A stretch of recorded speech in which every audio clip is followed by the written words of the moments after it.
The goal for this podcast is to better our understanding through conversation. Communication is one of the easiest, yet hardest things to do. Whether that's communication of feelings, thoughts, or opinions. But through communication, new perspectives begin to take place. Throughout the various topics and opinions discussed on this podcast, we hope that we can add value, understanding, and a few laughs to your day. Thank you for listening, and enjoy the show.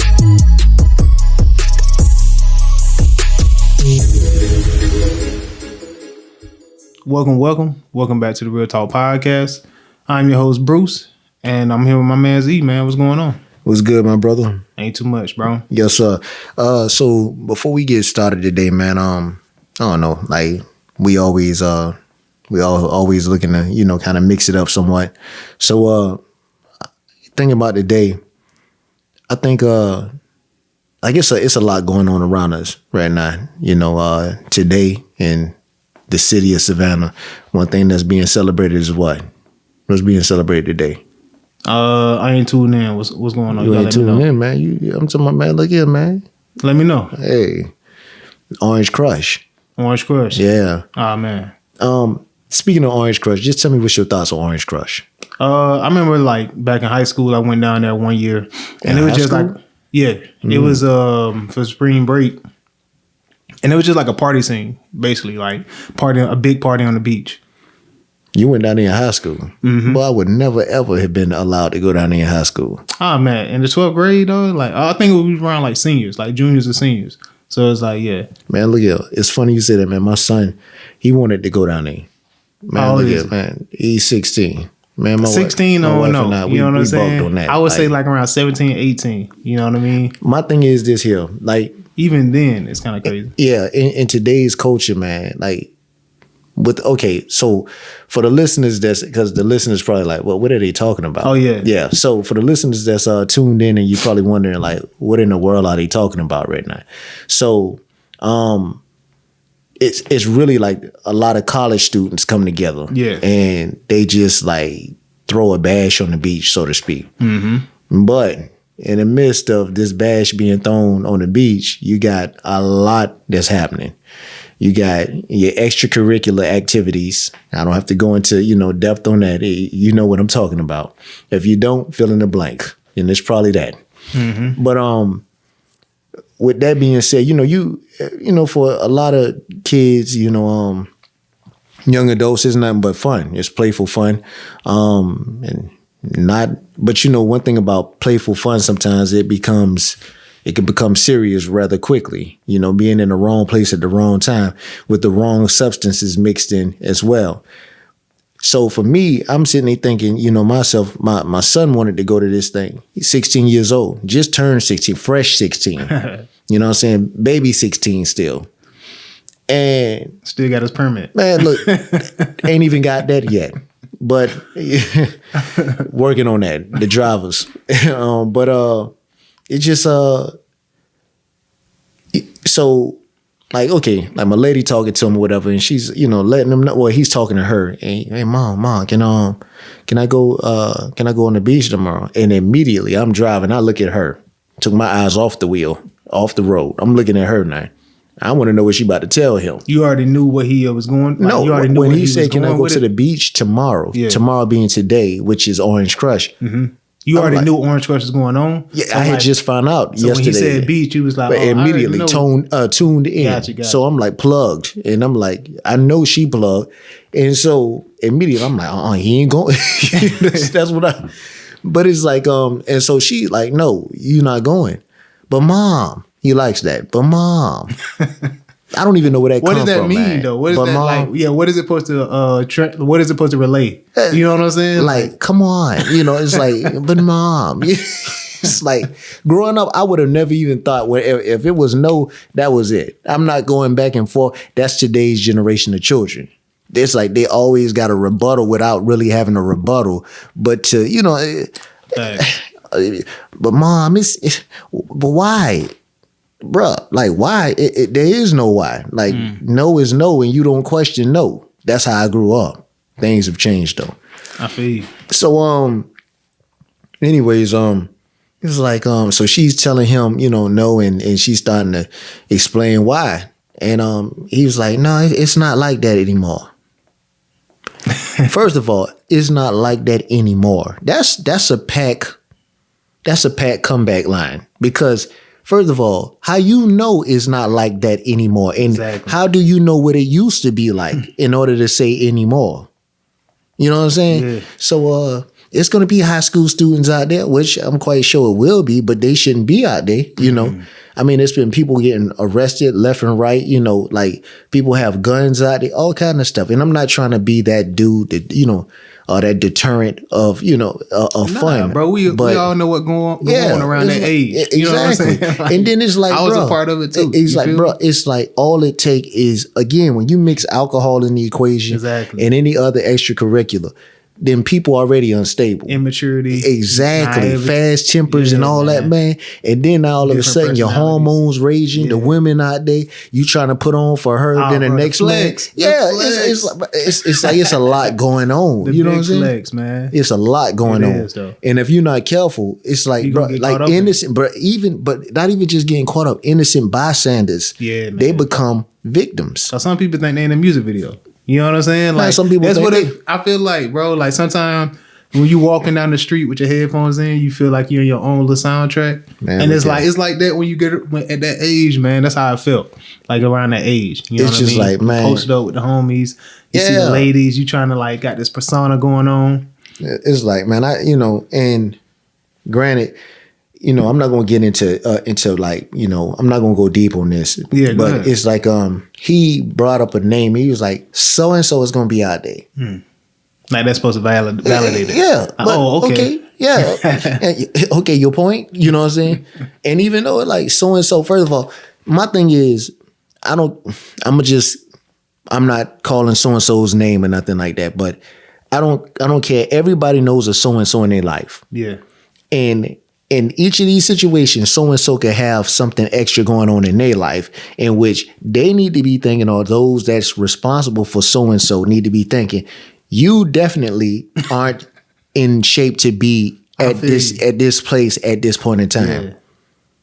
Now, you can fill in the blank on that. I definitely understand what you're saying. But just because so-and-so got it going on, that you not going. Yeah. It's like, that's a done dada. What was his response? He was still trying to, he was trying to get his, he was trying to empty his little clip. He thought he was going to empty it. But see, it's funny because don't come to me about that. Don't. I shut that down quick. Yeah. Because you already know what's going on. Yeah. Like, man. I knew what I was trying to do. Like, I would say, we're going down there for this. And then, we pushing the limit a little bit. Like, I'll make sure I call you when I get down there and this and that. But you already know what you're trying to go down there and do. Hey, we're trying to get lit. We're trying to get lit, bro. What you mean? What does getting lit mean? Whatever entail, bro. As bright as I could go. Hey, as bright as I could go. Lit. Yeah.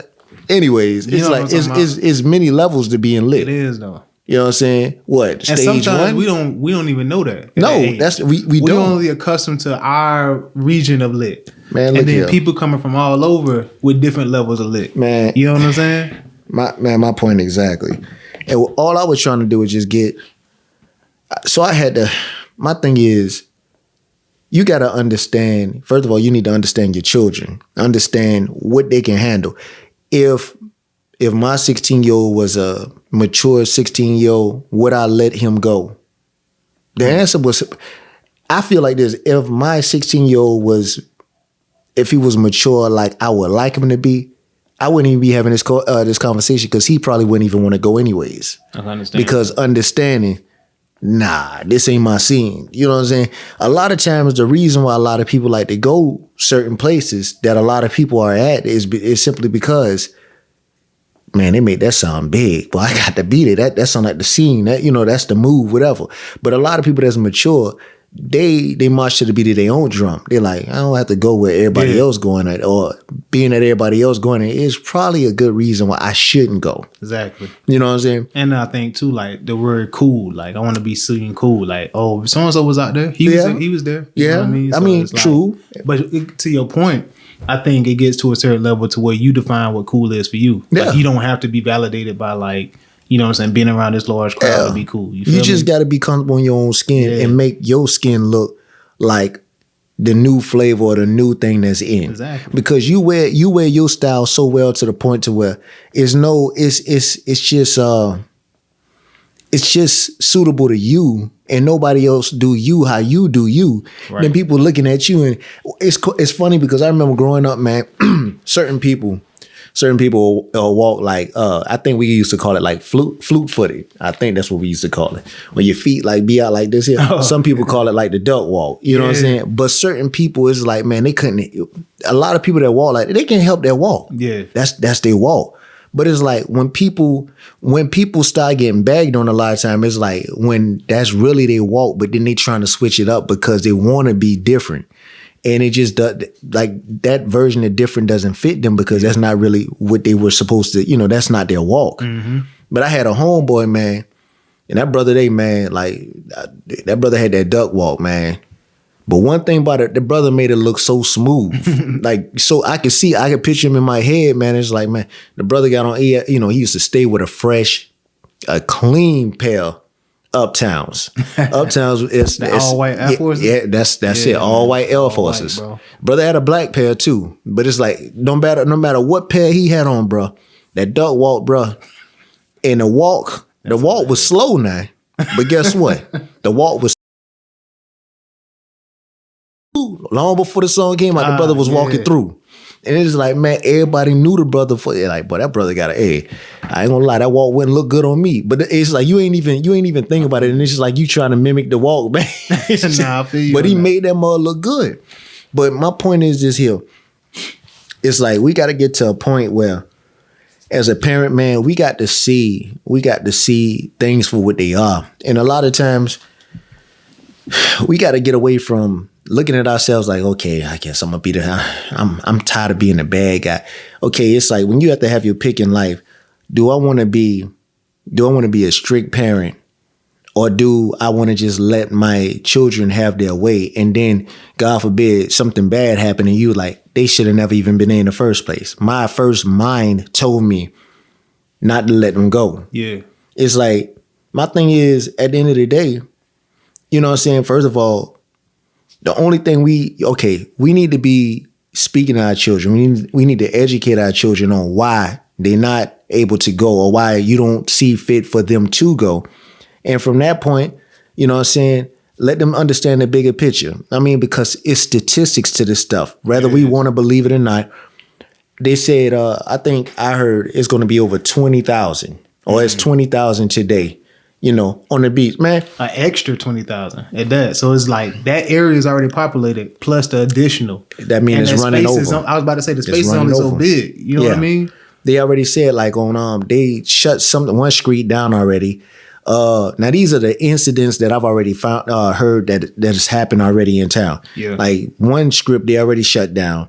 Like going on to the beach. Like I don't know if you familiar with like Wilmington Island or Whitmarsh Island. Like those areas I'm talking about flooded in one direction, man, the street, like just looking all the way down like, as though you were going to the beach, all that. It's just traffic's not moving, bumper to bumper. It's like, man, first of all, that's not even fun to me. When you can't even make it the way you want to go at. I love going places. You gotta be out there early if you're going to do that.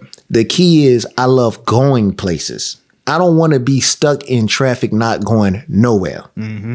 That to me, that's not ruin the moment. Yeah, that's not fun. You can't even enjoy it. Yeah, I'm looking at them like man. I've already been 3 different places since seeing them, and they probably just made it to the next life. Yeah, I feel you on that. You know what I'm saying? That's not fun, man. But it's just like, man, that's something, man. That I think about it, man, and then like our people of color is like, I hate to say it, the things we need to be thinking about also with that is, number one, getting pulled over. You already know it becomes a hot spot. You got extra enforcement. I mean, you got extra, you got extra everything really, because it has to be there. It's got to. And then it's like, you got people with short tempers now because they've been drinking or doing whatever. Yeah. Now all of a sudden don't want to be told nothing because they grown right now. You know what I'm saying? They doing grown folk things. They feel grown. So all of a sudden when a grown up comes and talk to them about something they shouldn't be doing in public, you know, now all of a sudden they want to answer with an attitude. Yeah, man. And then that leads to, or it warrants another action. Exactly. And now all of a sudden, put your hands up. Now they don't want to put their hands up. The next day, it leads to the next. It's just too much going on. 100%. But it's like, we as parents, we need to talk to our children about stuff like this. You know, what to do in certain situations. Like you have to have, it's a situational presence that you have to have, so to speak. You don't never want to like speak things, but you do want to prepare them for, of course, the possibility of anything. Mm-hmm. If like, I guess this is where we going at today for right now. It's like, you know, if you get pulled over by the police, I always tell mine, I've told them early on, what you do is, number one, you want to make sure that you are communicating. Make sure that you speaking in a way in which they can understand you. Mm-hmm. Officer, if your wallet isn't, you let them know. If you got to reach for your wallet or anything, speak to them. Let them know. Officer, my wallet is in such and such a place. I'm trying to reach to go and grab it so that they don't get started. They don't think you reaching up under the seat to grab a banger, an iron, whatever. They understand what's going on. That's true. Because any fast movements, they don't know what you're going to do. Exactly. It's like, you got to look at it both ways. No, 100%. So it's like stuff like that, man. I always try to, I like to make sure that, because the police they have a bad name to a lot of people, but people don't think about if they were in their situation a lot of times too. Something that we do, we got to see it for what it is. It's a hard job, but somebody's doing it. Or trying to do it. Mm-hmm. But sometimes the people that's working against them is just what I just said. They're working against them. They're not making it easy. 100%. Let me ask you this. Go ahead. Like, I got a question. So, like, how do you incorporate? One of my questions was, why is it so hard to have structure and then incorporate the moderate amount of flexibility? So, like, as a parent, you just had a conversation. How do you incorporate structure and then the appropriate amount of flexibility with your children? Because that's a question, you know what I'm saying? I'm wondering myself. You feel me? Let's start there. Let's start here. In order to answer that question, we're going to break that question up into twos. So let's start first with what? Structure. Mm-hmm. All right. In order for structure to exist, structure has to be a foundational aspect. So that's something that has to build off rip. That's point A. Mm. Structure must exist. At the end of the day, when all else fails, you go back to the structural integrity of something. Yep. So you say, okay, for example, let's just say now I'm gonna start backwards. Let's just say you talking to your teenager and your teenager say, well, well, you told me you didn't have no problem with me going out. Okay, touche. I said it. But let's go back. Now you take them back to to point A. I told you I didn't mind you going out, but I told you before you go anywhere, what are you to do? Number one, communicate. Let one of us know that you would like to go someplace. Then you wait for an answer. You don't just up and you go someplace. You wait for an answer. We need to know where you at all times, right? Yep. Not only that, before you can even open your mouth to do that, this house better look like something. You don't leave this house. You know what I'm saying? So already, these are, the structural, these are the things that off real. Before you go anywhere, you know what's up. That's 100% true. And I think if you don't know what's up, you about to know what's going down. Now, for me, like you're 100% right. Like structure, you revert back to, I learned this from the military, like you revert back to your prior training, so it's like, you automatically go to what you've been taught or like your previous level of training. And I think structure allows you, when you do get flexibility, to know how to handle it, right? Because if you get total freedom and then somebody tries to confine you or put bounds on you, it's much harder for you to like push back and have resistance and not understand where that's coming from versus the other way around. Check this out. Your default, right? The default is what you automatically go back to, right? Yeah. So when all else fails, this is what you go back to. Check this out. This is with the part that gets me. It kind of makes me laugh, right? So automatically, it's a lot of people don't believe in God. That's what a lot of people will tell you. They don't believe in God. But when all else fails, when they get down to like something terrible happens, a lot of time, first thing they open up their mind and say, "Oh God, it's already in them, yep. And it's coming to the surface." It's like, and not just that, like my children, right? When stuff ain't going right, and it's like they know, like this ain't looking. What's the first thing they gonna think to do? Pick up the phone and call their parents. You know what I'm saying? 100%. Yep. It's default. Like, this too big for me to handle. You know what I'm saying? Let me go in and I got to get to the source on this one. You know what I'm saying? That's true. It's just like you revert back. So it's like, that's the part that, you know, it's the structural integrity. It's the thing that's been built. If you, like, as a parent, you build it to a point to where your child know, my parent is dependable, then they coming to you. They coming to you because that's the foundation. You know, that's the structure. That's 100% true. Now, getting to the other part. What's the other question? Flexibility. Flexibility. Yeah. Okay. What about flexibility? Like, how do you incorporate the right amount of flexibility? Like, even for me, like with dieting, right? Like, structure first. You have to build that structure with dieting. All right. You know what I'm saying? To be able to add in the. I got you, bro. Stuff. I got you. Going back to the children, we're gonna keep it on the children, and you can add this to all areas of your life. So when you get to the foundational levels of integrity, right, the principles, they understand all of that, right? Then you talk about flexibility. So number one, you showed them the ground layout of the land. Mm-hmm. This is that. Your mother and I, we worked hard to build this so that y'all can, you know, enjoy these areas, right? You must respect these areas. When they start showing you that they can respect the areas, then you don't mind becoming more flexible with them. Exactly. The same thing when you building up your body and you know you've gotten your body to a point in which, you know, hey, the reward, it becomes a reward. 100%. You see what I'm saying? 100%. 1000%, man. So I think that's key, man, because I think even just in life, man, like just like in regular life, man, like sometimes we don't understand. We have a childlike mentality, meaning we don't understand why certain things happen. And then I think life goes off of patterns. The way you spend money, the way you talk, where you go, the opportunities you get, it all goes off the patterns. So like if you have a budget, you know what I'm saying? If you have, like your kids said, like you told me to ask if I wanted to go somewhere, but it's like, okay, what happened the last time you went out? You know what I'm saying? What was the pattern of that? Mm-hmm. Okay, what happened the time before that? So it's like a lot of time we have a childlike mentality where we're very forgetful, and we have to build that structure of like monitoring it, being able to recognize those things and monitor those things so that then we can know like, okay, I'm giving myself too much flexibility, because we'll do that. We'll be good, or we'll do something good for a week straight or 2 days straight, or, you know what I'm saying, 2 weeks straight. And we're like, oh man, it's time for me to ball out of control. Or it's time for me. I should be able to, I deserve this. Or you know what I'm saying? Funny you say that. For a lot of people, the same thing. You work 2 long, hard weeks, you get that paycheck. Yeah, man. Not a paycheck they give you. Hey, drinks on me. You feel me? Brother, they wild out. Exactly. But what about the bills, though? 100%. They do it for the thrills. They don't do it for the bills. That's a perfect example, man. Man. So yeah, that's all I was like, yo, man, that was perfect, man. That was right in line. Yeah, man. So all right. So I got a question for you, man. Just What's up?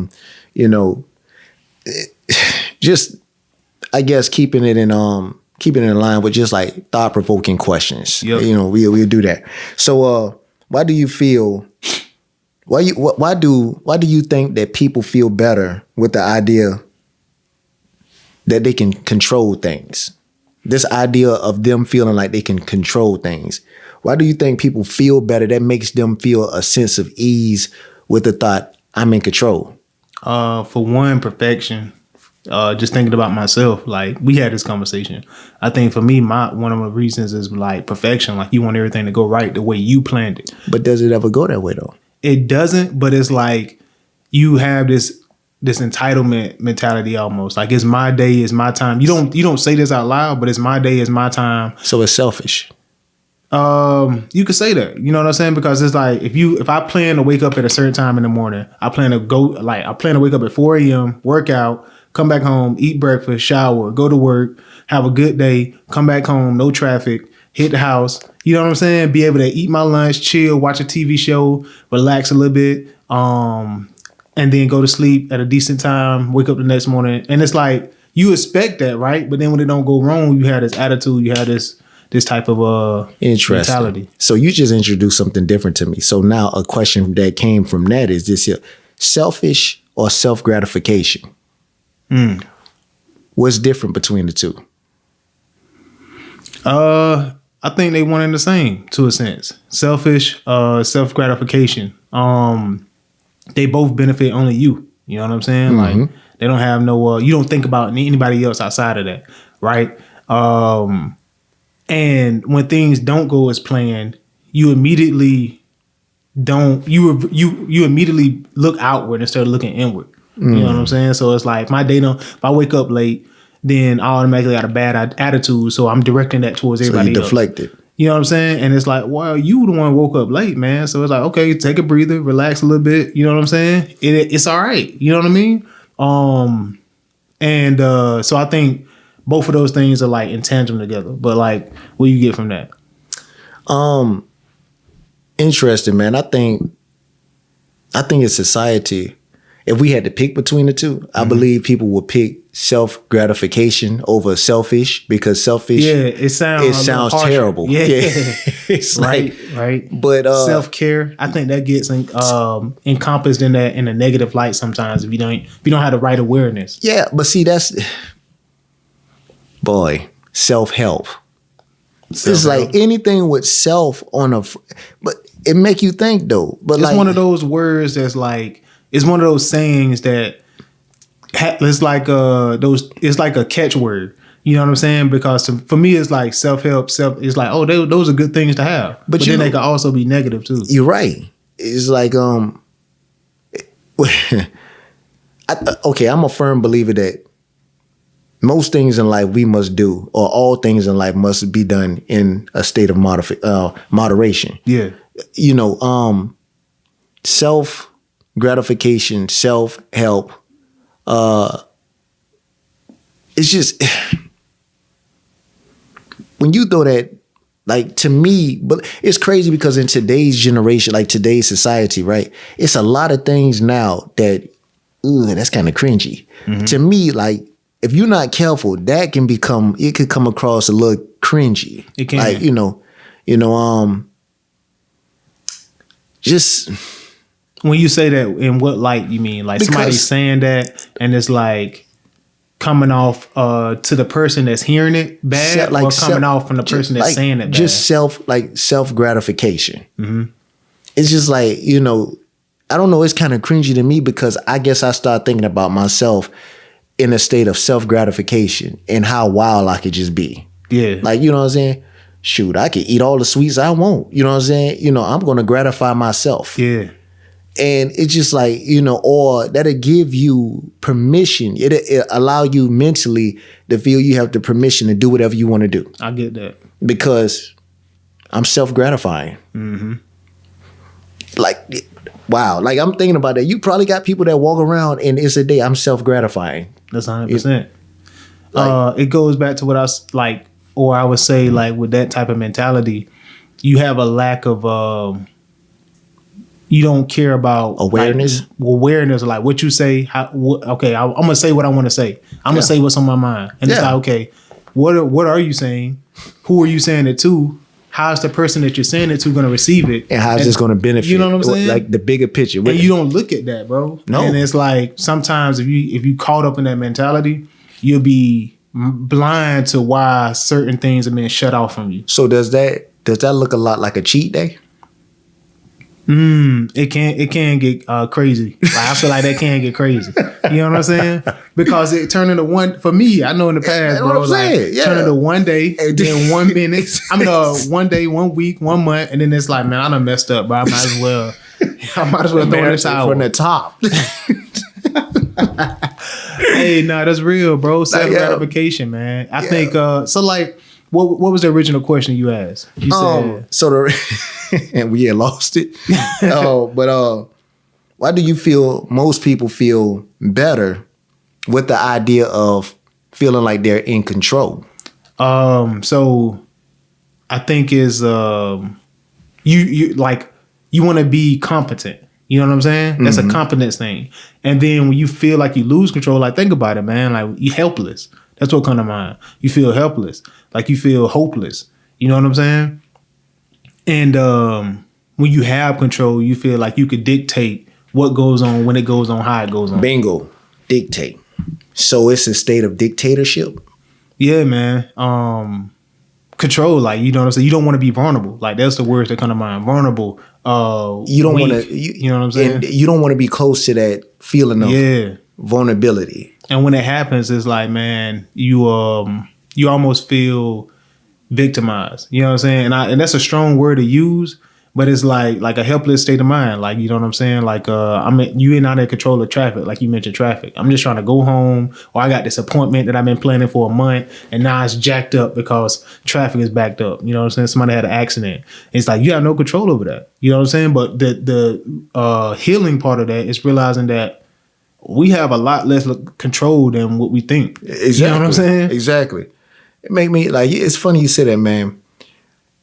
I'm just, this is random, man. I'm gonna just throw this out here. Take a animal like a elephant. What are some of the thoughts that you think might go through an elephant's head about, what do you think? Do you think an elephant knows how big it is and what it's truly capable of?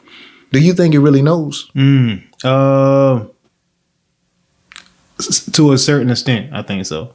Thinking, because I'm thinking that from my mind, like I know what it's capable of. That's exactly. But I'm asking you. Yeah, that's real though. I don't know. Because you know what I'm saying. You can say that about people. Exactly. You know what I'm saying? Exactly. Because they always had these friendly giants. But like, I want you to think for a second. Like, okay, think about, like I said, elephant. Now, an elephant, oftentimes, it's the biggest thing in the room. If paired with another animal, it's the biggest thing in the room. It's not much bigger than elephants. Yeah, weight and height, but it's like the whole elephant is that's that animal. Gandata. Yeah, you know what I'm saying? But it's like, but then you put an elephant in a room with a mouse, and then it's like, that's almost like the control thing, like the lack of control. You know what I'm saying? Like. But what is it? Okay, what? I wonder if it's the. Okay, so control. Do you think an elephant feels that it's always in control, or do you feel like an elephant, deep down inside, an elephant feels vulnerable? Let's change. Can we change elephants to human? Well, I'm about to get to something for a second. Do you like just with the, you know? I think it. I would think that it feels powerful. You know what I'm saying? You would think that. Size, but if it did, why would it be afraid of something so much smaller than it? A mouse. Is that even true, or is this something that, you know, like they just threw in? Like true. I'm wondering, is this really like, is it truth to this? Because we talking about a mouse being an elephant's kryptonite. To me, that has me thinking that elephant. Like the mental makeup of an elephant isn't about control at that point. I feel like the mental aspects of an elephant is more so about just vulnerability. It has much vulnerability and it knows it. That makes me think that an elephant doesn't walk around thinking, I am the end all be all. Yeah. Because if that was the case, the elephant would have a different walk. That's very true. You know what I'm saying? That's a huge point that you hit on. Go ahead. I don't mean to cut you off. Like, that's so true, man. Because I'm thinking about humans. Like you said, you deep down inside, you honestly know that you are very vulnerable. You know what I'm saying? Yeah. And it's like it's almost like control and ego. You put on a facade. Best friends. You know what I'm saying? Because those like the shield, the protection, the armor, and stuff like that. And then like, think about it. Like sometimes you feel like you have control over your money, or if you know you don't have control, maybe you're vulnerable in money. Maybe you're vulnerable in relationships. Maybe you're vulnerable in in jobs, you know what I'm saying? Opportunities. And it's like those environment. Mm-hmm. And it's like those situations make you feel like this big, bro. Yeah. You know what I'm saying? Yeah. And you have to find some level of control, and that's what you latch on to as your pillar of strength. You that's know your what I'm comfort, saying? your comfort zone. And I think that's a deep question, man, because it's like, okay, once you realize that you are vulnerable, like I said, understanding that you have less control than you are actually, understanding that you are in less control than you think we are. Yeah. Then it changes the whole scenario. It changes your mindset, everything, man. And vulnerability is not a weakness necessarily. You know what I'm saying? It's really not. Especially when you understand that you're vulnerable. Right. Then it becomes a greater strength of yours. 100%. Because now it's not a thing of arrogance. Because you can't use arrogance when dealing with vulnerability. Because what's there for you to be arrogant about? Mm-hmm. You've stripped those layers back. Right. So it's like, it's no different than now I'm going to take a different animal. Take an animal like a turtle. Now, a turtle, it's funny. A turtle is slow walking on this earth, right? Now, that means that just like every other animal, right? You look at the earth, you find some area on this earth or some place on this earth you can call your home. But technically, a turtle has two homes. Finding the area on this earth, and also he's wearing it on his back. Mm. So the moment he feels vulnerable, what happens? He goes to the home that he knows. Yep. The one that he feels not going to fail him. Yep. He goes inward in a shell. That's what a lot of us do. A lot of us. If you really want to affect a lot of people, like they talk about mind games, that's inward. That's inward. You go inside of this shell. That's the thing you can't hide. Very true. And when people get in here, a lot of times people they get stuck up there. And then, they're no more good. They're no more good because now they're stuck in their own head now. It's like you could be the most talented person out there. You could be the most cerebral person out there. You could be the architect. Certain people might call you, whatever. But then all of a sudden, if somebody can say a couple things to get in here and have you to believe in that you're not that guy or you're not that sister, you're not him.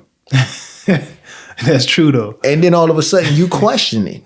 100%. It's crazy, man, how intangible my questions are, because one of my questions were, why should we have introspection through self-analyzation? But I would change that to, why are we fearful to have introspection through self-analyzation? And it's kind of in line with what you're saying, because once you do that, you realize all your holes that you have in your body, like, yo, man, my ego is, has holes in it. My pride has been pierced. You know what I'm saying? I'm not as strong as I thought I was. And it's so many things. But then I think that vulnerability is what connects all of us. It's almost like the human Wi-Fi.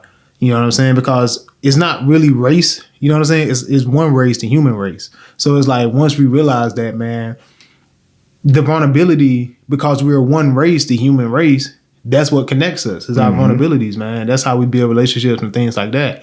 So it's like, don't look at vulnerability as like, how I think of it when I hear people talk about it is like the turtle, you know what I'm saying? Weak, helpless type thing. But vulnerability, like, yo, man, I need you to lean on, you need me to lean on type of thing, right?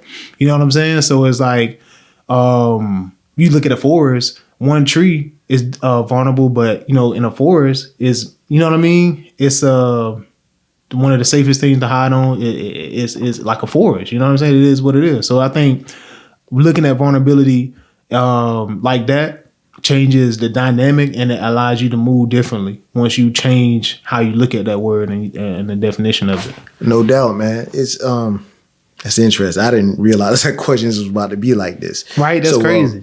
All right. So, well, this is what we did. Before we started, we came up with this interesting idea.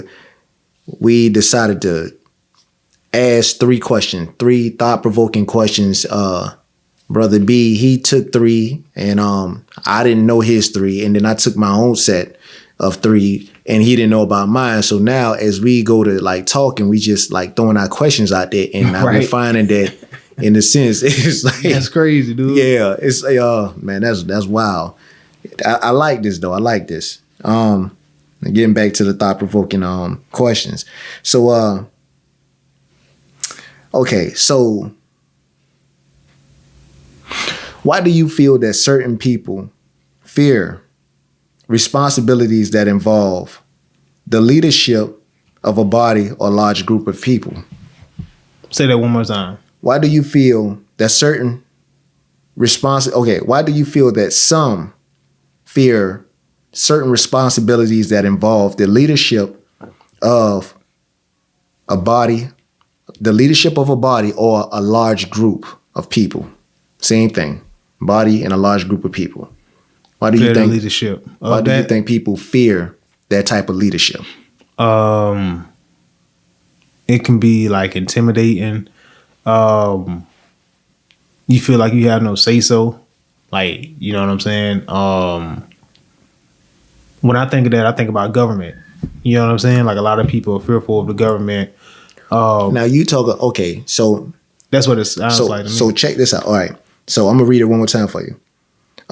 So this is what I'm gonna do. Okay. I'm gonna just use you, for example. Okay. All right. Why would you fear certain responsibilities that involve the leadership of a body or group of people?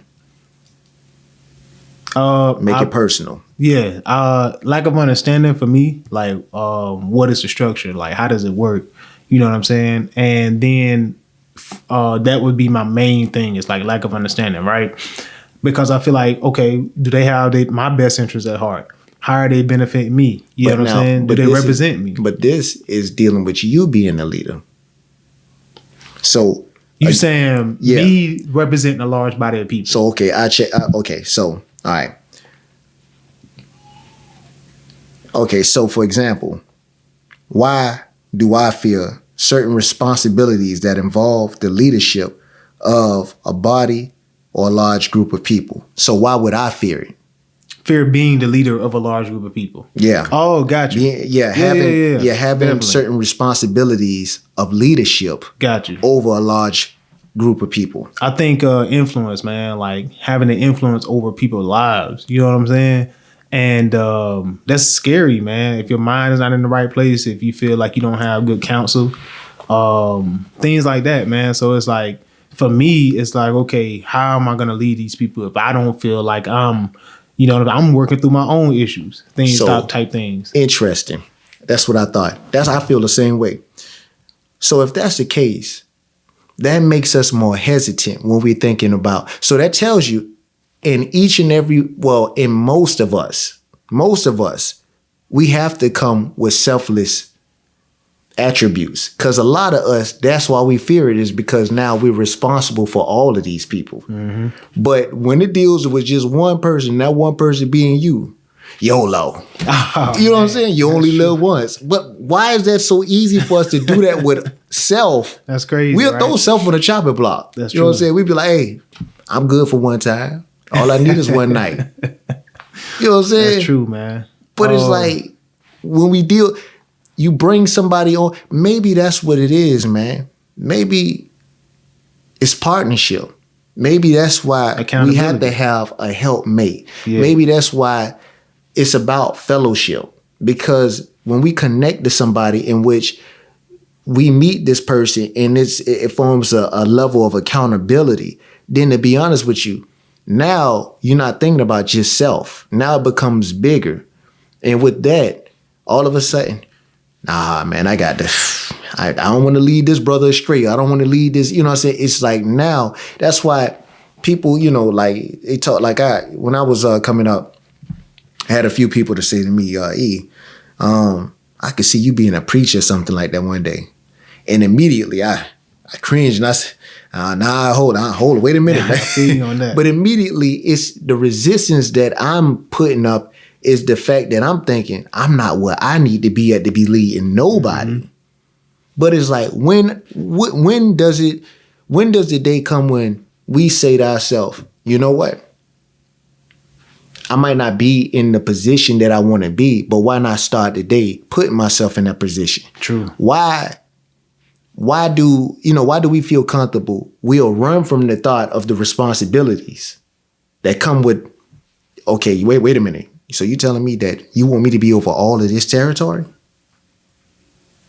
Now you might want to find somebody else for this. You know what I'm saying? It's like, are you sure? You know what I'm saying? The thing that comes to mind for me is like breaking it down. Now that you say that, it's like, okay, really, when you do that, it's called like accountability comes to mind. So it's like when somebody holds you accountable, it makes you better. You know what I'm saying? So it's like somebody and it's okay. It's a level of embarrassment with that. It's a level of like, okay, humbleness that comes with that. But once you get over there, it's like, okay, cool. Especially the way they approach you. Like most times, like you mentioned the preacher thing, right? Most times, like in the church or my experience with people, it's like they'll come to you if you messed up, especially in the church. All right, man, Brother Bruce, man, I'm gonna pull you to the side. They pull you to the side or pull me to the side. They talk to me, hey, you know what I'm saying? I know you had the right idea. I know you had the right intentions. Right intentions, wrong judgment type of thing. And they brought it to me and they understood. So I had a level of embarrassment about it, but it helped me become better. You know what I'm saying? So I think the way somebody brings it to you, especially if you force into that or you take that leap into that, I think that's where it comes from. Is a level of embarrassment that the level of the fear or level of embarrassment, and then the fear of accountability.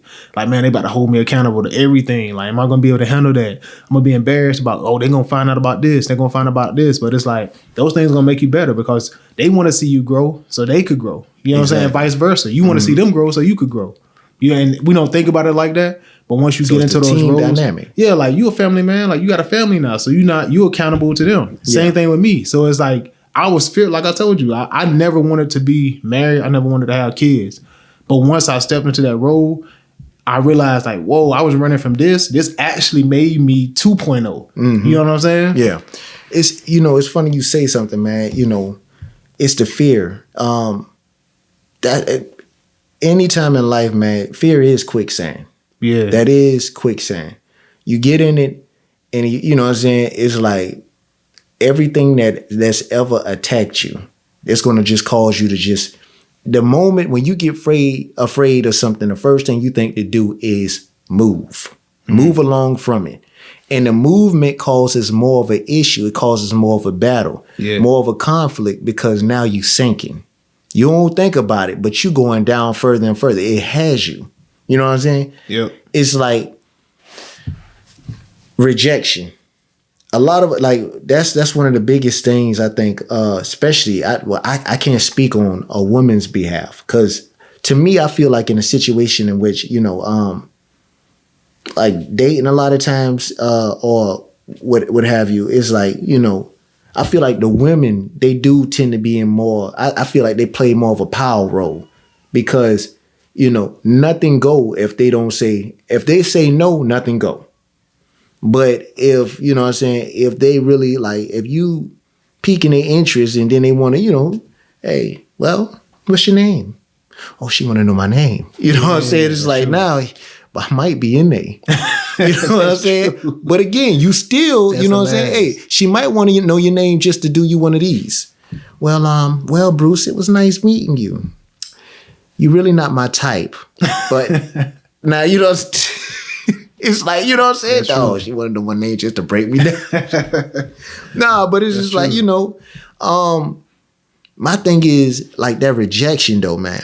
So a lot of people don't even make a move because they already thinking about the possibility of the result, what's to come. Yeah, man, if I go out there and I really do, I do display a sense of confidence or, I embody what it really means to be confident. I come out there with my swag game and all that. And then she take that and she ball it up like it's a piece of paper and throw it in the trash. Yep.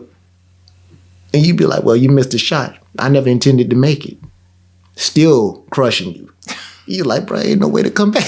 It's like, real. That's real. But it's like, so with that being said, Brother B, you telling me, even in a situation like that, you didn't got let down. You didn't got balled up. You didn't got thrown toward the trash. She couldn't even do you a solid and make it in the trash. She threw it on the side of the trash. I never even intended to make it. I didn't even look. Yeah. a no look. You know what I'm saying? Get this out of my face. But it's like even funny. After that, you mean to tell me that can make you better? Talk to the audience about that, bro. Yeah, man, because I think in fear, I was trying to think of the acronym as you was talking. I'm just going to fill in the blanks, but I think it's false expectations appearing real. I'm not too sure if that's the correct acronym, but that's what fear stands for, right? So we expect when, like you talked about rejection, right? When you're fearful of something, I was fearful of being married because it's like I didn't have a marriage. I didn't grow up seeing a marriage. I didn't grow up with my father, so it's like I was scared. I didn't know how to be a father. You fearing the unknown. Yeah, the unknown. That's what it is, bro. You fear the unknown, so you don't know what's gonna happen. Which goes back to your original question of control, right? When you don't know something, you have no control. Yeah, you know what I'm saying. So it's like you're fearful of that. You're fearful of experiencing pain. Like it's crazy, man. I'm looking at my questions, but it's like I already see it. It's crazy, dog. How it's tying in, but you fearful of pain too because rejection hurts. You know what I'm saying? You got unknown. You scared to get hurt, and vulnerability. You scared to be vulnerable, which is being hurt and not knowing something leaves you vulnerable. You think or it feels like, right? So all those things, but what you don't realize is, and I'm sure people heard it, like. Everything you ever wanted is on the other side of fear. Like your best life is on the other side of fear. Like I said, man, hey, brother, hold on. Slow that down. Repeat that. The best things in your life are on the other side of fear. You know what I'm saying? Like I said, when I got married, when I had my daughter, I became so much more of a better man. I became so much more of a better person. It forced me to learn myself. It forced me to look at areas in my life where I lacked. Like you suck at saving money. You suck at spending money. You know what I'm saying? You spend too much and you don't save enough. You know what I mean? You don't know how to have a conversation with people. When you get mad, you just shut down and you don't explain to people why you mad. When you have an argument, you know what I'm saying? You only want to get your point across, or you don't take the time to listen to the points other people are saying. So it's so many areas that you're forced to it's almost like a third person view because you only know what you know. You know what I'm saying? So it's like when you have somebody else holding you accountable, they're able to point out your flaws. And most of the times they're not pointing out of an area of hate. If it's a partnership and y'all in a friendship or relationship, it's supposed to be through love. It's through love, man. And but now with that being said, if it's through love, it should sound a certain way, right? It should. Love should always sound a certain way, right? But that's a two-way street because that's what it's like I think it's symbiotic relationship to where you benefit me and I benefit you. So the same way you're showing me my areas of weakness and the areas of improvement I need to make, I'm doing the same for you. You know what I'm saying? And I think that's where it becomes beneficial. Mm-hmm. You know what I mean? And that's why leadership and going to those areas and pushing past fear, of course, with the right common sense and the right awareness, is so beneficial. You said the right common sense? Yeah, because what is common sense when it ain't common to everybody? I'm saying like when you're not taking that out of the context of what I'm saying. You know what I'm saying? Because if you don't mind, I'm gonna read one of my questions real quick. Man. So it's like, why should life be a journey that you why should you look at life as a journey if you're experiencing pain and the death of your ego? You know, because in life we have this expected thing that we're not gonna experience intense pain and we're not gonna require the death of our egos. You know what I'm saying? Before you go any further, read your question to me one more time. It said, why should life be looked at as a journey if we're going to experience pain and the death of our ego? Okay, so if we're going to experience pain and the death of our ego, I feel like ego comes along in the sense of it's really a cover up. It's a mask. It's a facade a lot of times because of its overcompensation for another area that we're lacking in.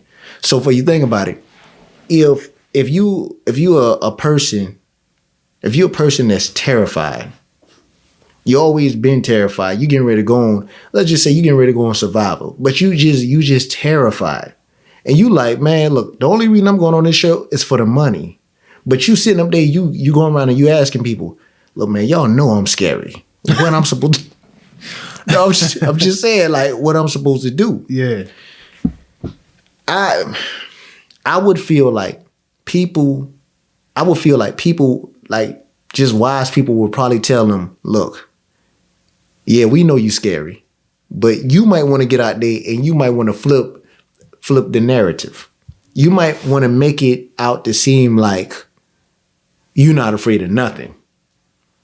Because if you come out looking like that, chances are a lot of people, don't even ask him. You know what I'm saying? You know, or whatever. But again, that works to a degree until you become discovered. Mm-hmm. It's true, man. What part of my mind when you said that was you got like arrogance, you got confidence, right? Yeah. And I think you should have confidence, even if you don't know what you're doing or you fearful. Like be confident, okay, man, like I'm scared, but we about to do this. You know what I'm saying? That's how you gotta do it. It take me back to like boot camp, man. Like a lot of times it's like, yo, you know what I'm saying? You got your group with you about to do something, and it's like, yo, you scared, but you got people that's about to do it with you. So it's like, hey man, at least I ain't the only one, at least I ain't by myself. Or sometimes, you know what I'm saying? It's like you do something by yourself and you like, man, I'm about to do this and it don't work out as planned, and then somebody come up to you like, hey man, you know what I'm saying? I've been through that too. Yeah. You know what I'm saying? Or like, sometimes you find yourself through facing the fact that I just gotta do it. It's like, even if you're afraid, you find yourself a lot of times on the other side of fear when you sitting up there and you facing fear. You know, it's like you facing fear eye to eye and you say to yourself, look, we got a problem here. We at a stalemate now. Because I realize that no matter where I go, how much I try to dodge you, you only appear right in front of my face. So now we got an issue. In order for me to be able to live a life without you, I got to go through you now. I don't know what's coming on the outside of you, but I'm getting tired of seeing you. Yeah. So I'd rather just face what's behind you rather than to continue to look you in your eye. So this is just the way that it's going to have to be. I think that like you reach a certain point, you should reach a certain point in your life to where you naturally push yourself towards fear. You begin to naturally inchworm yourself to pushing yourself towards fear.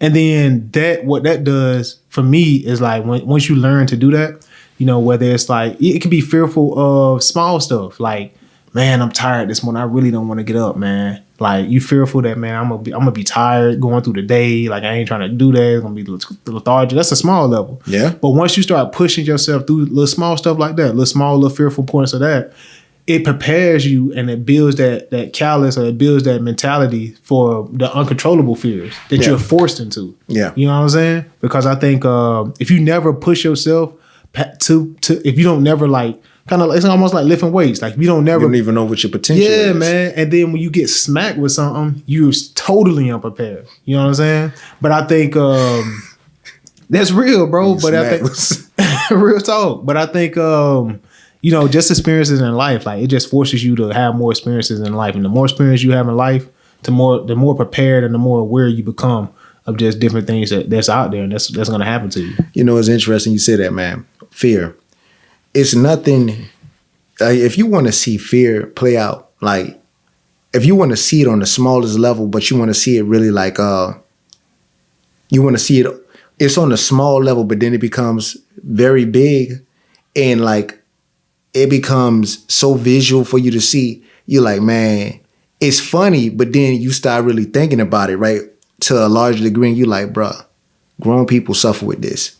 So this is the analogy. Football. Mm-hmm. Little league football. Everybody out there, man, everybody cool, everybody can do this, that, and the other. But that's before equipment get on. Yeah. The moment you put on them pads, the moment you put on that helmet, the moment you suit up, the mouthpiece, all that. Matter of fact, the moment you put one kid in front of another and say it's time to go mano a mano, and you can always tell one of the kids that's used to it and the other kid that yeah, man, they making a business decision as you speak. You tell them, all right, everybody, put your mouthpiece in. One of the kids, you know what I'm saying, you sitting right there. I told him, you look at his mouthpiece, it's chewed up, it look like gum. You know what I'm saying? Like, that man been in Pee Wee since he been playing football since 5 years old. He look like he came out the womb with equipment on. Then you looking at the other kid, he sitting around there. Bro. He's trying to put the mouth. He say, son, put your mouthpiece in. He doing like this here. Son, that's not your mouth. I'm telling you, man. It's like, it's like a lot of times you see that, you already know how it's about to turn out. But it take that, because the whole time you prepare these kids and you say the reason we wearing equipment is because it's here to protect you. That's your line of defense, the equipment. Mm-hmm. You start teaching them all of the techniques, the proper way to tackle this, that, and the other. And everything you teach them, you think they're listening until that equipment going, and now it's time for them to show what they learn. Man, that one hit tell you the story. Bro. You see one of them, you see one of them get hit, man, they wake up. I mean, not wake up, but they get up, and then all of a sudden, mouthpiece out, they look up at you, son, you all right?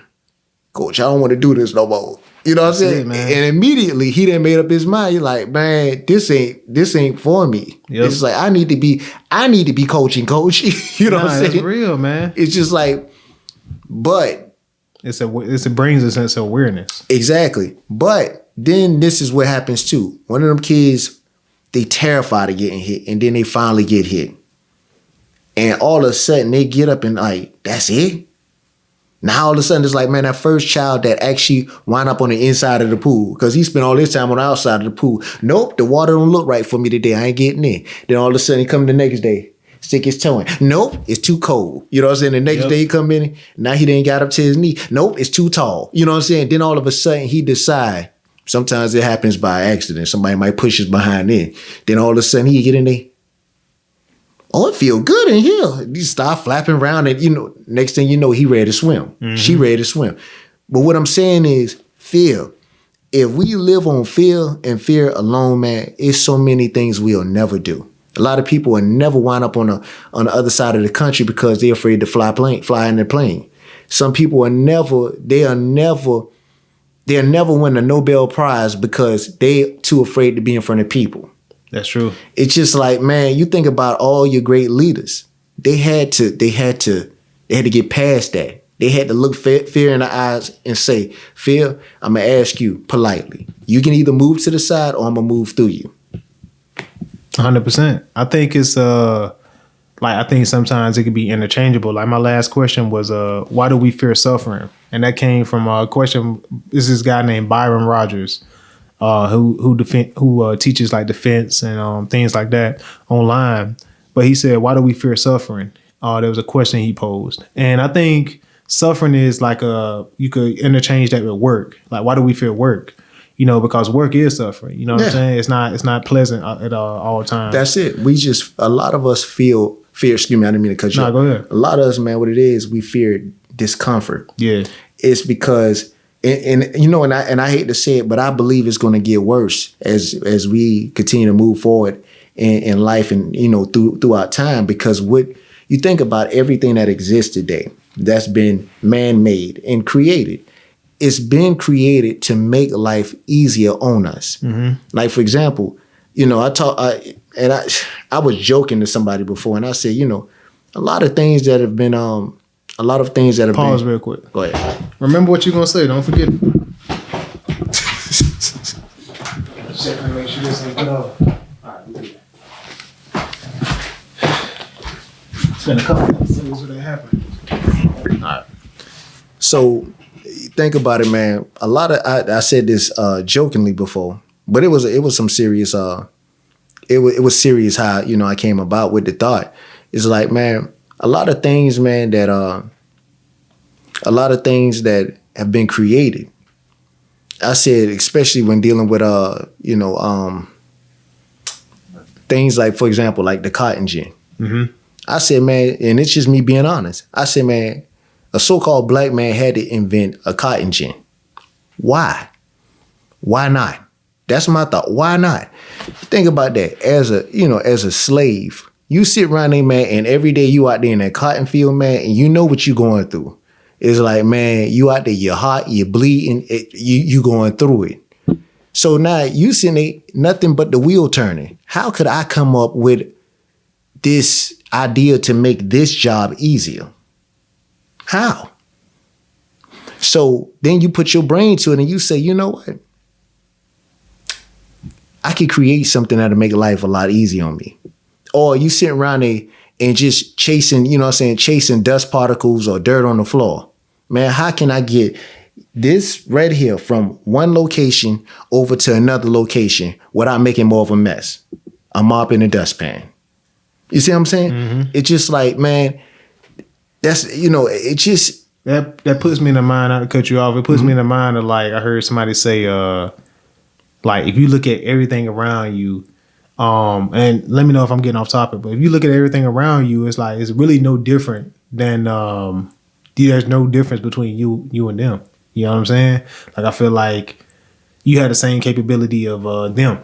You know what I mean? Like, it's the mindset shift, though. Yeah. Like, us with this podcast, I go back to it a lot of times, is like, what's the difference between the producers of CBS, NBC, ABC, all of them? Is like nothing. They just chose to do it. You know what I'm saying? They chose to create it. And it's like, same thing with this. But I don't know if that was in line with what you was going to say, but... No, it's like facts. You know what I'm saying? Because it's like, yo, when you had that mindset shift, even with you, I harp on this all the time with your books. It's like, there's no difference between J.K. Rowling, Stephen King, and E. Y'all three just chose to do it. You know what I'm saying? Produce it. So it's like, you can look at a car the same way. Tesla. It was Chevy, Ford, Audi, Volkswagen, Lincoln, all these other car companies. What do you say? Like, okay, I want an electric car. How can I, you know, what's the difference between you and me? They bleed like I do. They sleep like I do. They eat like I do. Why can't I do it? And I think when you really think about that mindset, man, I look at technology today, like all these people that we spoke on influencers early on in the conversation. And I'm just so amazed, man, about all the YouTube subscribers that's popping up out of nowhere. Like when a couple of Christmases ago, I wanted to fry turkey. I wanted to smoke a turkey on the grill. And I just typed in how to smoke a turkey. And some random dude popped up with like 500,000 subscribers, and all he do is just smoke turkeys and cook food on YouTube. It's like, what? It's no difference than him and the food channel. Bruh. They do the same thing, bro. He just chose to do it. It's just, and then not just choosing to do it, but finding your lane. Exactly. Because it's got to, now, you know, that's what matters the most is just, you know, just doing it. That part is called faith. Yeah. Reacting to being faithful to what it is that you believe you can do. You just go out there and you just do it now. You can't, you know, the affirmations, they definitely work. I can do this. I can do that. They work. It's building you. Yeah, do it. But now, after you've been built, you can only be built to, you know, a certain level. And then now it comes to action. What you going to do when you ain't made it to the apex? Now, what we going to do? We got to put, it's some motion that got to go into this too. That's 100%. It. You said emotion or motion? It's some motion. Yeah. You have to set things in motion 100%. To get it to the next, you know, to the level of go, or to the mode of go. And it's just like, man, that's it, man. Well, you about to get me on the tangent. What was that question, bro? One more time, man? He said, why do we fear suffering? And I really, really, really, really want to harp on this, man, because I'm impacted by it, man. Because everybody it's like, is. Dude, like, work and suffering are the same word. Like, sometimes I think about, like, oh, man, we had these conversations with each other all the time, man. I got to go to work in the morning. You know what I'm saying? Man, I got to go do a little suffering in the morning. Man, I got to go to the gym. Or if you like going to the gym, you go to the gym because why? You're okay with that level of suffering because you know it's making you a better person or you see results. But let's be honest with you, though. Let's be honest. At the beginning, that's the part that makes it, that's the part that makes it unobtainable to certain people because they're not okay with that in the beginning. When you first getting out there and you putting in that work, you don't see no results. You don't see no results. Now, all of a sudden, you just going off of faith. Yep. I just know one day it's gonna show up. But you don't see the blueprint or anything. You just the shell look like flab. And then you got people in your ear that's like quitting on you. You got people that exactly. You know, all kind of like opposition, man. Yeah, man, throw that cake in front of your face. Hey, baby. Hey, look come to the cookout. Hey, man, look at hey, man, I brought you this for lunch, man. Oh, yeah, I know it's your favorite. You know what I'm saying? Hey. That's real, bro. Yeah, for real. That's hey, really how it be. And mess around and ask you, hey, how that workout going for you? Oh man, I would have been done quit, man. Yeah.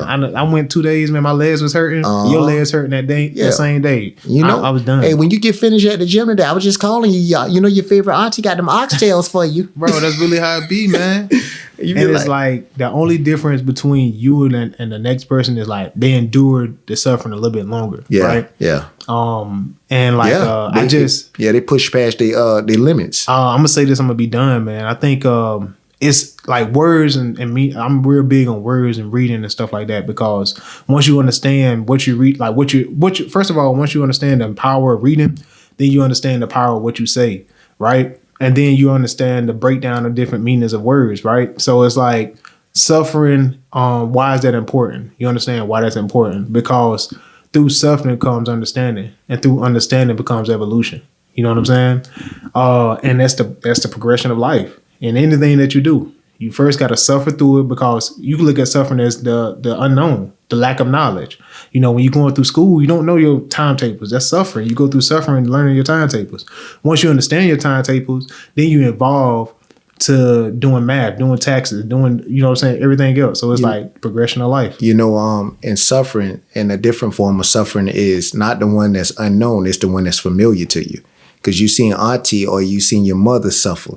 And now that could push you to want better. Like, man, I know what suffering is and I'm sick of suffering. It's got to be something better than this. So if I got to push myself harder, if I got to sweat, if I got to cry every night, whatever, I'm going to push myself past this because I can only believe that it's got to be something better than this. And so oftentimes that's what it puts you into a new, a whole new level of understanding. It'll push you into that level, and then all of a sudden from that level, like you say, you begin to evolve because evolution happens through the understanding of suffering. As you say, you can sit up there and you say to yourself, you know what, I know for a fact, I know what it feels like to suffer. And to be honest with you, there's too many people around me that's suffering. Mm-hmm. And so you made it out, so to speak, and now you thinking about how can we all prosper now? So now my job is to educate my people, because a lot of times the people they're looking for certain so-called proven formula. And you may be that proven formula. I came out the streets. I came out the gutter. I came out the, you know what I'm saying? It's just like when people can relate to you and see that, okay, shoot, hey, if Felicia can make it out, man. 100%. Look here, bruh. And Felicia was down bad. I'm telling you. Know what I'm saying? Bro. You know they good for that now. They gonna tell you. Hey, you don't believe they gonna tell you the story. Yeah, for real. Nah, like, y'all ain't hear me, man. Leisha, man. Nah, that was before she was Felicia. I knew she was Leisha. Yeah, bro. Leisha the leech. You know what I'm saying? You know how people go do it. And be like, real, man, bro. Look, man. Nah, bro, she ain't leashing on nobody, man. She leashing, hey, the only thing she leashing on to is success. You know what I'm saying? It's like, that's but real, for real, man. 100%. That's real big that you say that. Because we laughing, man, but you have to be able to find your level of understanding. For me, that's where it comes from. For me, it's like breaking down the level of understanding. And again, you have to inchworm it. You know what I'm saying? Like, I go back to working out because that's my suffering. You know what I'm saying? And it's so crazy because I've been doing it for so long now. I see how it transfers over to my regular life. You know what I'm saying? I'm like, wow, I could see, my suffering in the gym, and then I can make analogies about how like it compares to life in general, and it trains your mind, your body, things like that, your spirit. So it's like you have to inchworm it. You know what I mean? Start small, and then you also sometimes have to be ready to be forced into suffering. You know what I'm saying? So it's just, that's all, man. For me, at least, it's just that mindset shift. Most deaf. I want to say something. One last thing before I leave. Before I'm finished. I want to say this. It's Brother B. He always talk about working out and stuff like that. I don't speak on it too much because because what I've noticed about myself, I'm in a phase of my life right now where it's like my whole, like if you look at me as a system, my system is rebooting, so to speak. But I'm excited about it. Yeah. I'm mad excited because for the first time in a long time, I'm putting things into motion. we can see gold oftentimes because gold often appears green. So we see green. We see the money. We make money moves. We make moves through the flow of traffic by looking at the stoplight, looking at the green light, all of that. But oftentimes, if their mind isn't right, then, things don't run smoothly or accordingly. And for me, I can honestly say, for a long time, like the gym, I stopped being inspired, like when it comes to, going to the gym. But it was really because for me, I'm linked on this whole different system and this whole different operational system, so to speak. For me, if my mental, my spiritual, and my physical aren't in sync, I'm not in sync. And I notice like if one is off kilter, then the other two, they just all over the place. So it's like, what I mean by that, I could be in the gym, I could be getting a good workout in, but then like if my spirit isn't whole and I don't feel what I should be feeling. Yeah. Then to be honest with you, it's just like I'm going through the motions. Cause it's like I said, I could be in the gym that day, but that day could just be that day. And the next thing you know, I don't even feel the need to even go in the gym again for 2 weeks because my mind isn't there. I'm battling with other things, but it affects everything. Yeah. What I'm trying to say is this here. People, it's easy to talk about people around you. It's easy to blame those around you. It's easy to just see the constant wrong that's going on around you. Notice what I'm saying here. Everything is around you. But we got to focus on what's going on within us, And it's funny, we were talking about that self earlier. Yeah. But it comes a time where you got to really you got to sit down and you got to be honest with yourself, and you got to think to yourself, and you got to realize that I play a big role in what's going on around me. Because a lot of times when you go in, I said, I happened to see a brother. He was in the gym the other day. I was in the gym, and I told a joker, I said, you know what, man? I said, boy, you look good. I said, man, you came in this place. I said, boy, you brought the light. But in all honesty, that's what it was. You can see it on them. Yeah. And that's how we should be. 100%. That's how we should be. People should be able to look at us, and people should be able to see, but I don't know what it is you got going on, boy. You doing something right, though. Because you should, in their mind, you are what right looks like. And to be honest with you, that doesn't mean you got to go up there. Ladies, I ain't saying go up there and you got to put on your makeup. But it's just like you got to go ahead and you just got to be you. Be you and just being authentic. Being authentic. And sometimes what right looks like, it's not often the most desirable thing to yourself. You might say, I don't think this look really is it today. But then I'm gonna be real today, and what I have to offer is I'm gonna just get a wisdom that God shared with me. I'm gonna just share it, and to be honest with you, that's all that's needed, really. That's it, man. That's it. We always looking for this extraordinary. We want this, we want this burst, this grand interest. Man. You know what I'm saying? And to be honest with you, man, a lot of time when you get all that, man, you wind up scaring somebody. 100%. You know what I'm saying? Because we don't relate to that, to be honest. Yeah. Like Pyro then went off, and then, you know what I'm saying? Dude. Yeah. That's real though, man. You don't relate to that. You relate to the real. Yeah. You know what I'm saying? That's 100%. Man, you know that commercial, man. I don't know if you Dr. Pepper used to have a commercial, but I could not, bro. I used to trip every time it came on. What little man, it used to be on it, man. It's the sweet one. I ain't seen that one. But I think, like, looking back at it, I really think, like, I could be wrong. This is just my opinion. But I think they was cracking on Prince, bro.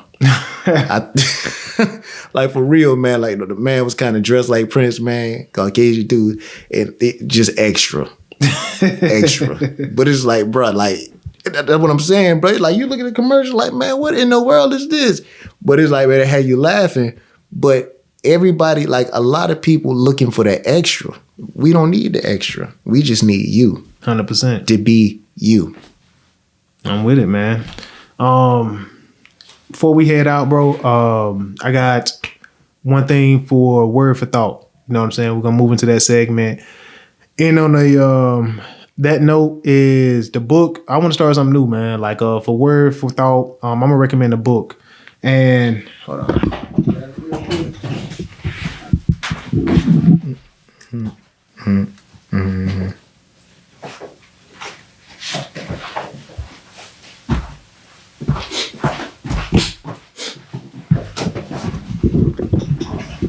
So word for thought, I'm gonna recommend this book, As a Man Thinketh.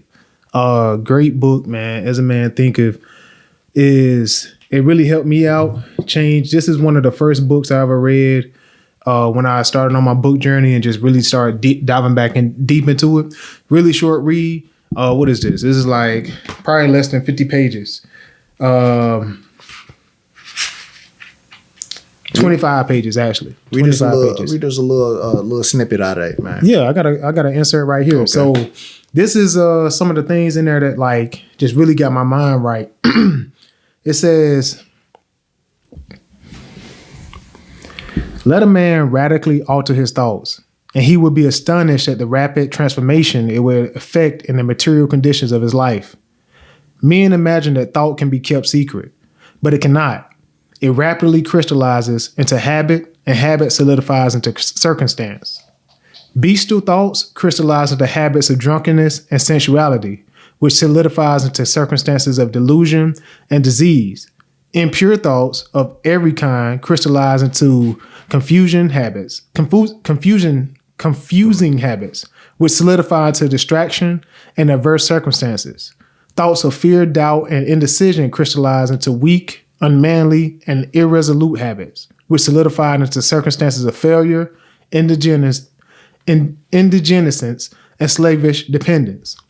Lazy thoughts crystallize into habits of uncleanliness and dishonesty, which solidifies into circumstances of foulness and beggary.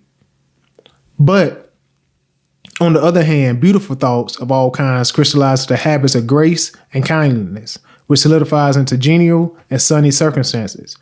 Pure thoughts crystallize into habits of temperance and self-control, which solidify into circumstances of peace, thought of courage and self-reliance, and decisions.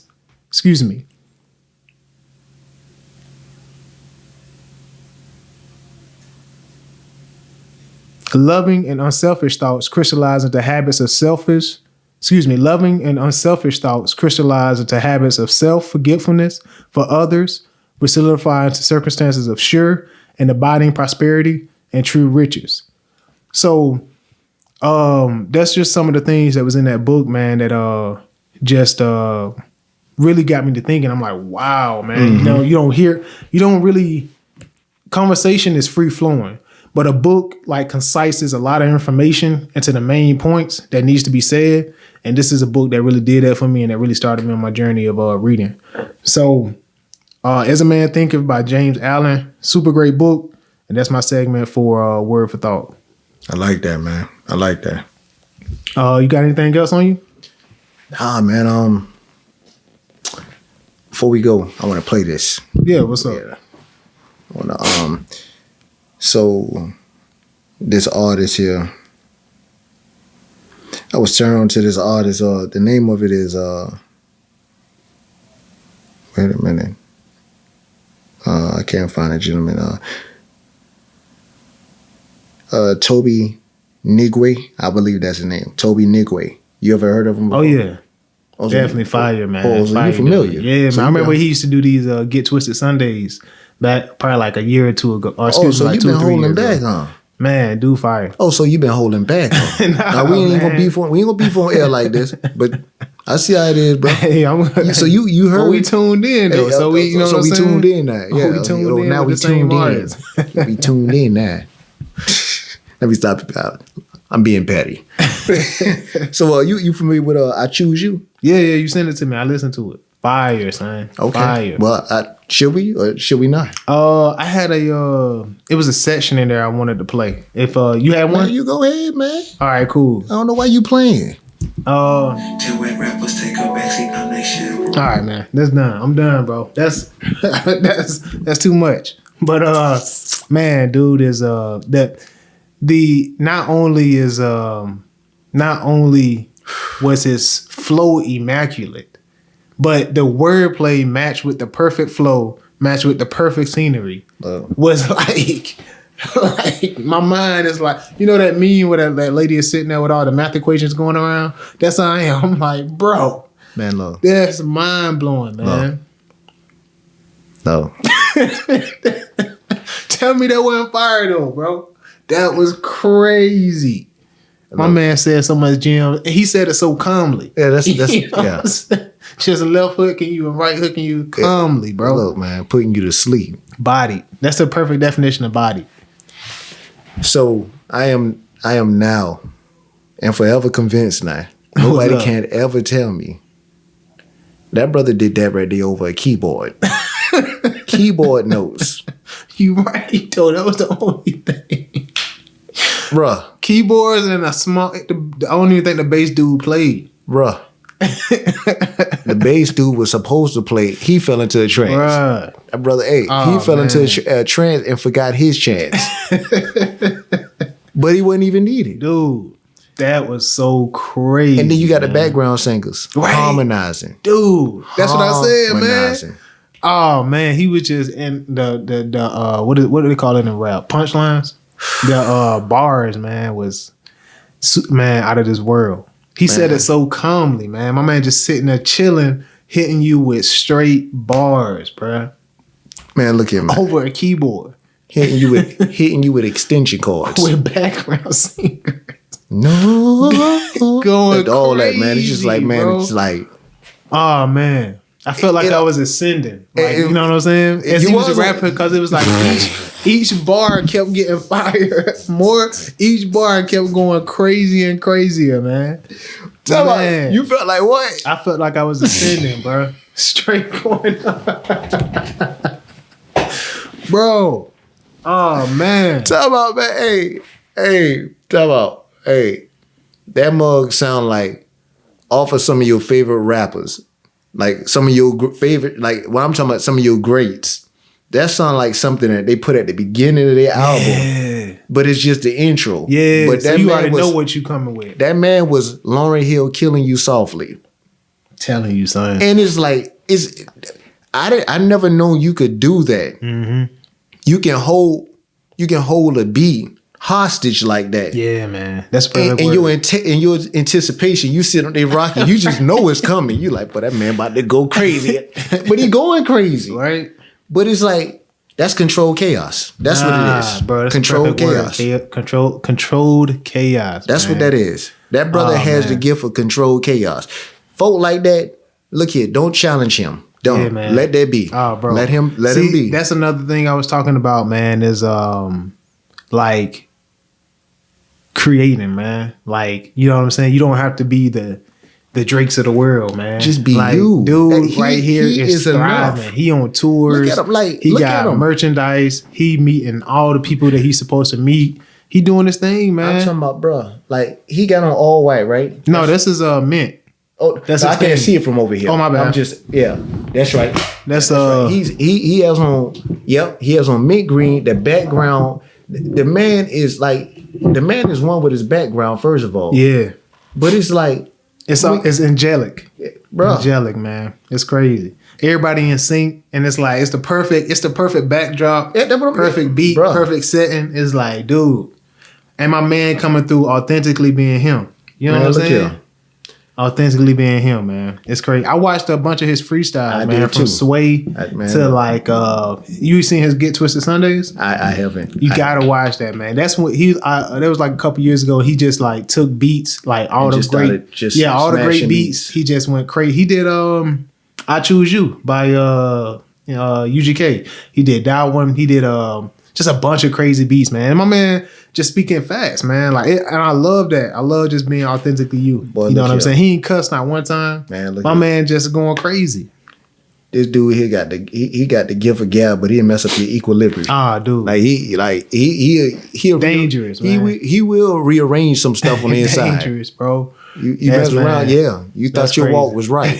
That man has redefined. Because you look at him, you like, man, this dude came in here looking what? Nah, I didn't learn. That look right there. You better take 3 stacks and you better understand. Bruh. That look right there, that's dangerous. And my man, he big up his family, man. I love that. Sir. You know yes, what I'm sir. saying? Yes, sir. That is definitely the picture of excellence. Yeah, that's man. what it looks like. 100%. You know. Tobe Nowigwe. Yeah. On that note right there. Hey man, brother. That's it, man. I appreciate you guys listening. Hope you guys enjoyed this episode, man. We definitely did. Every Thursday, I know the past 2 weeks we really haven't been posting, but back on track, man. Had to get some scheduling done. Every Thursday, tune in. This has been the Real Talk Podcast, man. Peace. Real Talk. We appreciate you giving us a listen. If you like this episode and would like to engage with us or support, reach out through our social media platforms, linked in the description, and tune in every Thursday to check out new episodes. See you next week.